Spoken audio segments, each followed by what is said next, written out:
bowler and Bumrah never lets them down. রোমাঞ্চ উত্তেজনা রেশারেশি প্রতিদ্বন্দ্বিতার জন্ম দিয়ে বিশ্বকাপে আবারও একবার ভারতের কাছে হারল পাকিস্তান। সেই সাথে সুপার 8-এ যাওয়ার স্বপ্ন প্রায় ধূলিসাৎ হয়ে গেল বাবর আজমদের। যুক্তরাষ্ট্রের কাছে হারার পর ভারতকে মাত্র 119 রান রুখে দিয়ে জয়ের স্বপ্ন দেখেছিল ম্যান অ্যান্ড গ্রিনরা। তবে কঠিন পিচে ব্যাট করতে নেমে ভারতের বুদ্ধিদীপ্ত বোলিংয়ের কাছে হার মেনেছে মোহাম্মদ রিজওয়ানরা। নিউ ইয়র্কের নাসাউ স্টেডিয়ামের বিতর্কিত পিচ নিয়ে আলোচনা ছিল আগে থেকেই। তার উপর বৃষ্টির বাগড়ায় খেলা শুরু হতে বিলম্ব। তবে হাই ভোল্টেজ ম্যাচেও ওভার কমানোর দুঃসাহস করেননি ম্যাচ অফিসিয়ালরা।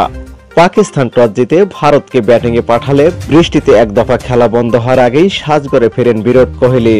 নাসিম শাহর পর দ্বিতীয় ব্রেক থ্রু এনে দেন শাহিন শাহ আফ্রিদি। সাজঘরে ফেরান ভারতীয় অধিনায়ককে।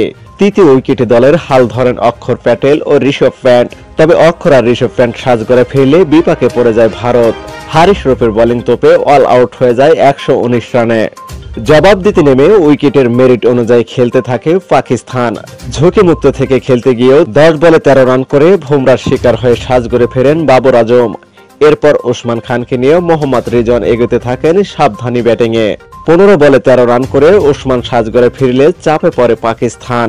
এক প্রান্ত সামলে রেখেছিলেন রিজওয়ান। তবে 31 রান করতে 44 বল খরচ করলেও রানের চাকার গতি আর বাড়াতে পারেননি। আর তার বিদায়ী পাকিস্তান ছিটকে পড়ে ম্যাচ থেকে। শেষ পর্যন্ত 20 ওভার শেষে 7 উইকেটে হারিয়ে 113 রান দাঁড়ায় পাকিস্তানের সংগ্রহ। লো স্কোরিং ম্যাচে ভারত জেতে 6 রানে।